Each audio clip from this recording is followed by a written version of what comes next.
La découverte du trésor du pirate Olivier Levasseur dit Labuse dans la grotte des premiers Français sur l'île de la Réunion en octobre 2017 a révélé des indices laissant à penser qu'une autre partie de l'énorme butin amassé par le célèbre pirate serait cachée sur l'île malgache de Sainte-Marie. Claude-Henri et 974 Action décide alors de mener une expédition sur l'île de Sainte-Marie afin de mettre la main sur ce fameux trésor.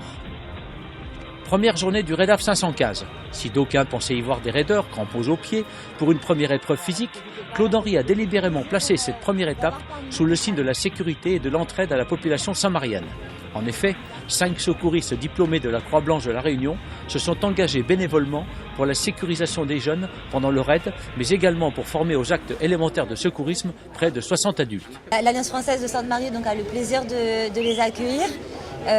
Dans le cadre d'un projet humanitaire, en fait, ils viennent tout simplement former une soixantaine d'adultes à Sainte-Marie, formation qui ne s'est jamais effectuée auparavant.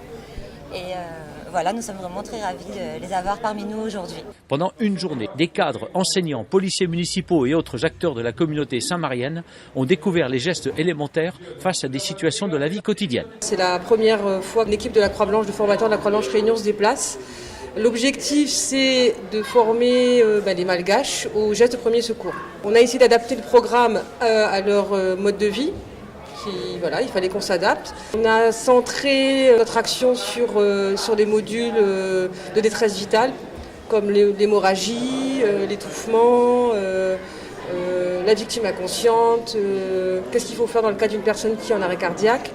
Donc on essaye de leur faire pratiquer au maximum. Notre objectif, c'est bien évidemment que ces 60 personnes quittent l'Alliance française ce soir avec une connaissance supplémentaire et qu'ils puissent aussi mettre en pratique ce qu'on leur a appris dans leur vie personnelle, au sein de leur famille, de leur village, de leur quartier, qu'ils puissent porter secours et sauver des vies. Pendant ce temps, René-Paul Loireau, président de la Croix-Blanche Réunion, accompagné par Serge Coustillas, le médecin du RAID, se sont rendus au dispensaire et à l'hôpital afin de faire don de 120 kilos de médicaments et de matériel de première urgence. Alors nous, ça va être plus le domaine de l'urgence, secourisme, puisque vous allez en brousse et je pense que ça va vous servir plutôt que les médicaments eux-mêmes. Donc, dans un premier temps, ce sac-là, il va vous rester pour vous. Parce que je sais que vous avez... Quant aux jeunes raideurs, après une visite très instructive de la société de pêche de Sainte-Marie, ils ont préparé leur camp de base situé au lycée de l'Île aux Madames avant de rejoindre au crépuscule d'une longue journée tous les acteurs du Raidaf 515. Dans le décor historique des ruines du fort de Sainte-Marie, vestige du XVIIIe siècle, tout commence par un moment solennel en présence des autorités de l'île avec la remise des diplômes aux secouristes dont certains feront partie de l'encadrement du raid. Vient ensuite la cérémonie d'ouverture officielle du premier Raidaf 515 avec la reconstitution historique de la pendaison d'Olivier Levasseur. Par requête et diligence du procureur du roi, Pierre Benoît Dumas, demandeur et accusateur contre Olivier Levasseur, surnommé la Buse, accusé du crime de grande piraterie. Le conseil l'a condamné à faire un monde honorable, nu en chemise, l'accord au col, pour la dire et déclarer à haute et intelligible voix que méchamment et témérairement il a fait pendant plusieurs années le métier de forgeron,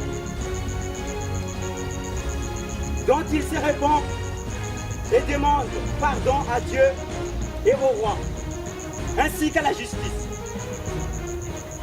Les sentences de mort est exécutable ce soir en place publique par pendaison haut et court. Car montre-nous son vrai visage. Le porteur!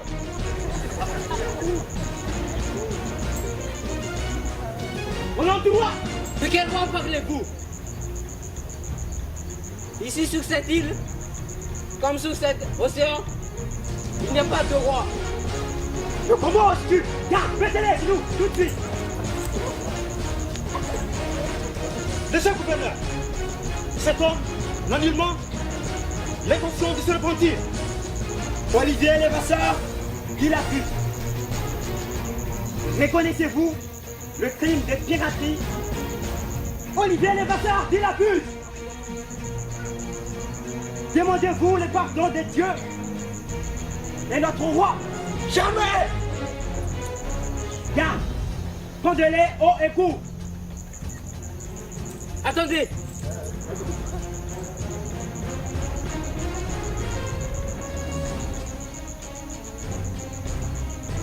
Montrez-en à celui que le reconnaîtra. La tension monte d'un cran, les aventuriers reçoivent la fameuse lettre cryptée, la chasse au trésor peut commencer.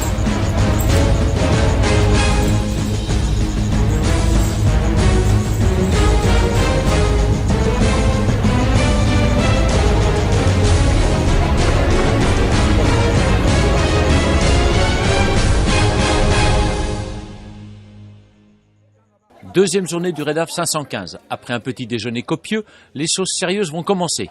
L'organisateur donne les dernières consignes et rappelle l'état d'esprit dans lequel doit être vécue cette aventure. Pour ce raid d'aventure, les jeunes partent avec un esprit de sportif et de combattant, mais également avec l'esprit de réfléchir, trouver des indices pour pouvoir au fil des jours remonter vers ce fameux trésor de la Buse, une partie du trésor de la Buse qui aurait été cachée ici à Sainte-Marie.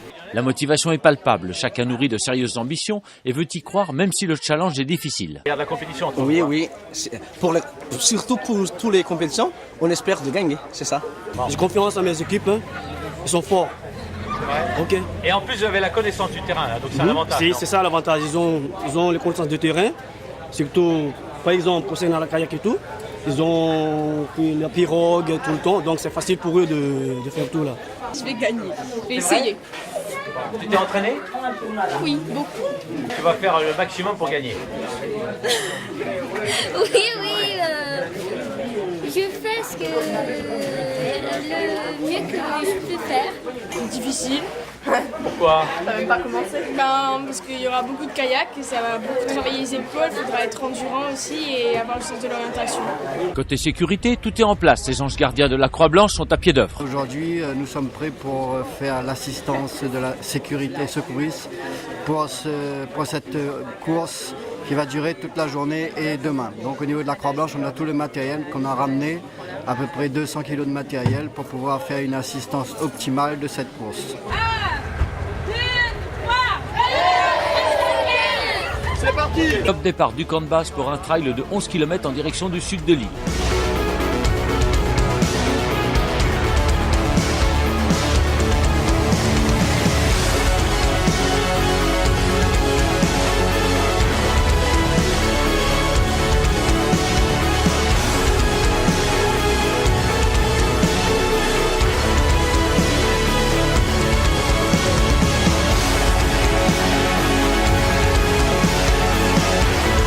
Les aventuriers ne ménagent pas leurs efforts, mais la chaleur et l'humidité marquent les visages, même pour ceux qui sont les plus entraînés. Ça se passe bien? Oui. Pas trop dur? Un peu. Tu gères, toi? T'es en forme? Ouais, je suis bien en forme.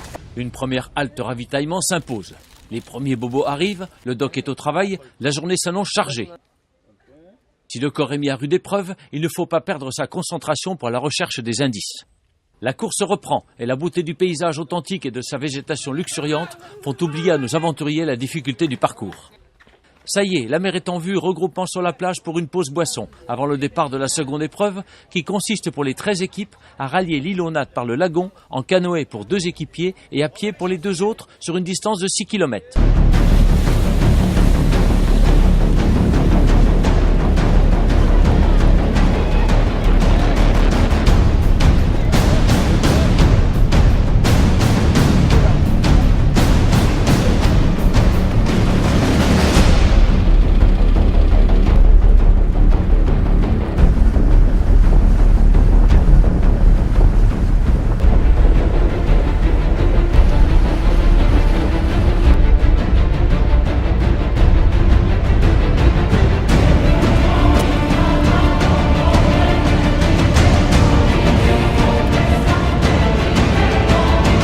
L'épreuve était redoutée et difficile, mais le spectacle à l'arrivée est à la hauteur de l'effort consenti. C'est trop dur, c'est pur que dur.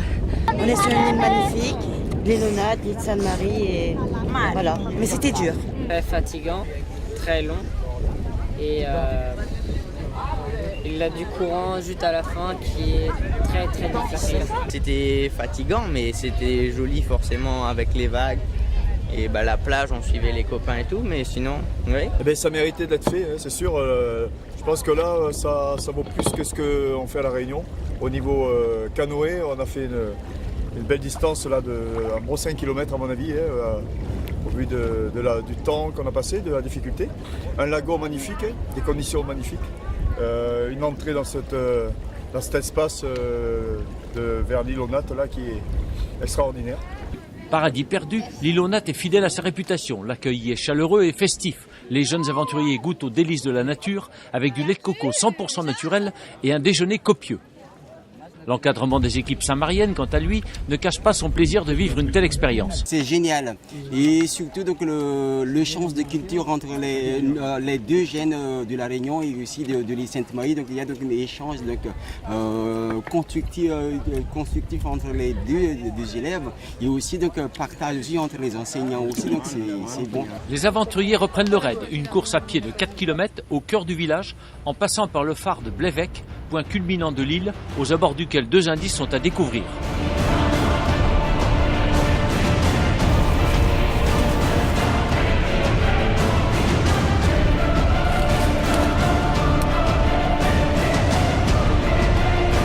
Retour vers le camp de base. Les aventuriers quittent l'île aux Nattes en traversant en canoë la passe de 1 km qui les sépare de la grande île. La tête chargée de souvenirs, remontés à bloc et prêts à en découdre pour les épreuves finales de la dernière journée.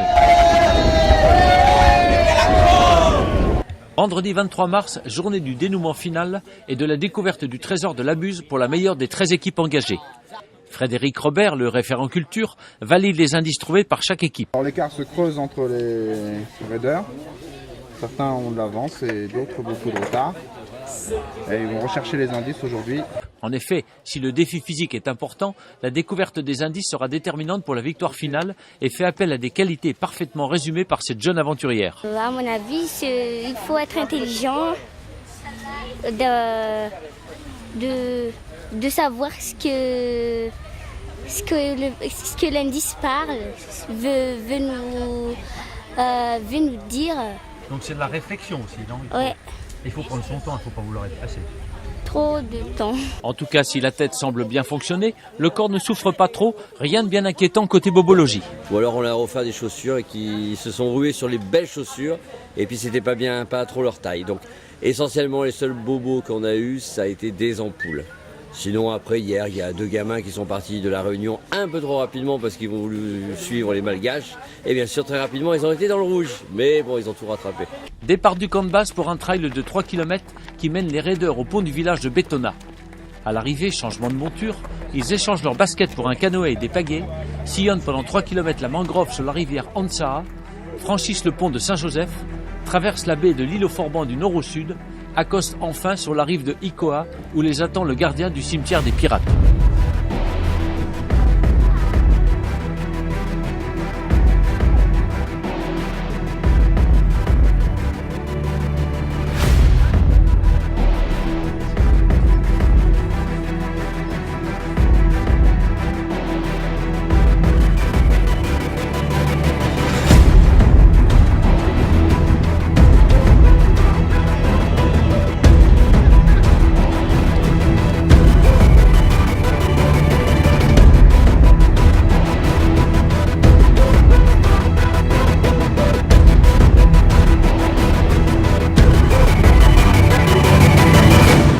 Le dénouement est proche, les indices sont encore nombreux au milieu des tombes des pirates. Commandant Thomas, qui vous a envoyé, le gardien vous mène en bateau. Vous devez vous rendre au guichet communal.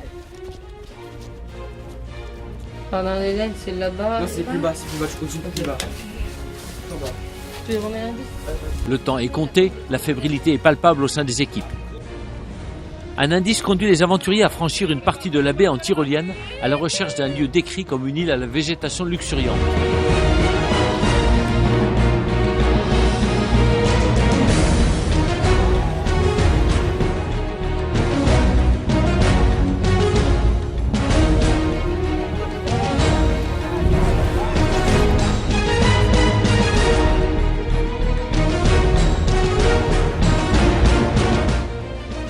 Arrivé sur un petit îlot de mangrove, l'équipe 21 comprend vite que le trésor se trouve juste devant eux, 200 mètres plus loin, sur l'îlot Forban, qu'ils rallient en canoë.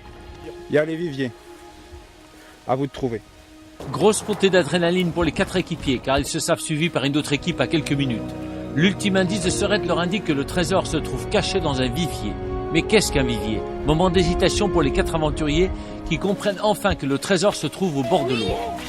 Un ratissage sur la rive aux abords de la zone d'accostage, c'est la délivrance, des cris de joie. Le trésor est bien là et le butin de la Buse est important.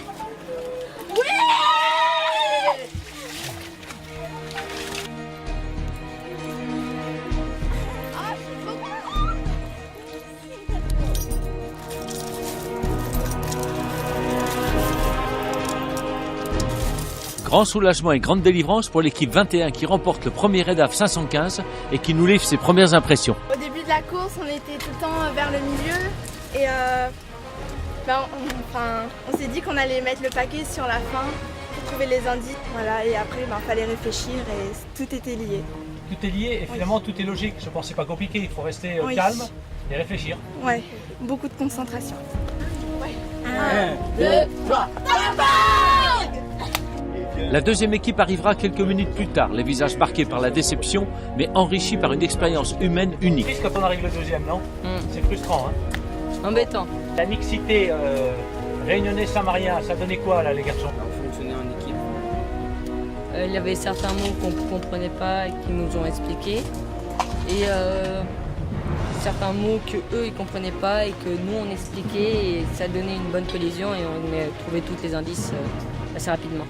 Quant à Claude-Henri, il savoure enfin l'épilogue de cette belle aventure après avoir affronté les caprices du temps et géré les nombreux rebondissements dans l'organisation de ce premier RAIDAF 515. On est arrivé à la conclusion de ce RAIDAF 515 ici sur l'île Sainte-Marie. Le dénouement final est ce qu'on attendait tous. Il y a une équipe donc qui s'est détachée des autres, des 14 autres, et qui a trouvé le trésor donc sur cette île au Forban, dans un ancien vivier. Donc par rapport aux indices et tout, ils ont fini par comprendre qu'il fallait aller vers ce vivier et donc ils ont fait la découverte d'une marmite donc remplie de pièces et de bijoux. C'est là la beauté du RAIDAF 515 à Sainte-Marie, c'est d'avoir allié ces Réunionnais et ces Saint-Mariens sur l'effort, sur la réflexion.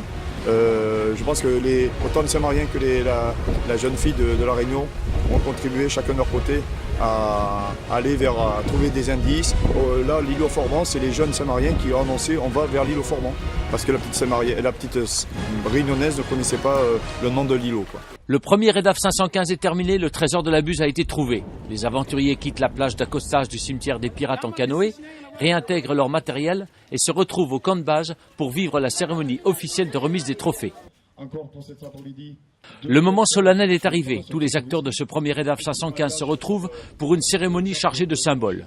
Claude-Henri remercie tous ceux qui ont œuvré à la réussite de cette aventure, les Saint-Mariens comme la délégation réunionnaise, avec une mention particulière pour Valérie Lebon, la directrice de l'Alliance française, et surtout celui sans qui rien n'aurait été possible. Si on réussit ce raid d'aventure, c'est parce qu'il y a une personne qui a cru au raid d'aventure aussi, comme d'autres bien sûr, mais qui a non seulement y a cru et a mené toute son aide, même par intermédiaire, a mené toute son aide pour que ça soit mis en place et que ça réussisse.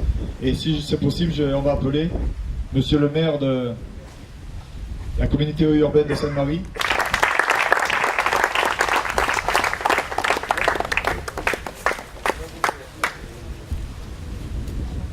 On n'a pas de long discours à faire aujourd'hui, à part vous féliciter.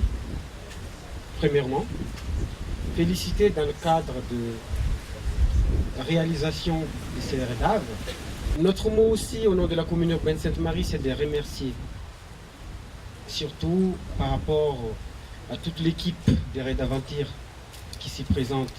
Et surtout remercier l'équipe Croix-Blanc qui a bien participé et aussi partagé votre connaissance à nos jeunes Saint-Mariens et à nos ensembles même Saint-Mariens. Parce que la connaissance que vous nous apportez, c'est une connaissance qui nous restera. Donc, dans ce cadre de partage-là, on reconnaît tout au fond de notre cœur le partage des connaissances que vous nous avez investies. Ici à Sainte-Marie, vous avez de courage, vous avez de confiance surtout à l'île Sainte-Marie, c'est pour cela que vous êtes là. Et on est fiers d'accueillir et de réaccueillir. Donc là-dessus, c'est un atout, un grand atout, surtout dans la culture. Ça m'a plu même quand vous avez choisi notre site historique de premier rang, c'est le fort, sur l'ouverture de cette raid d'aventure. Ça marque vraiment que cette cérémonie ou cette activité a bien intégré dans la phase culturelle. Et c'est là où on devait utiliser, c'est là où on devait valoriser. Un grand moment d'émotion qui laisse place à la remise des trophées, l'avant-dernier acte de ce premier raid AF 515, puisque la Croix-Blanche dispensera après la cérémonie une ultime formation de secouristes au profit des jeunes aventuriers avant le pliage des tentes du camp de base.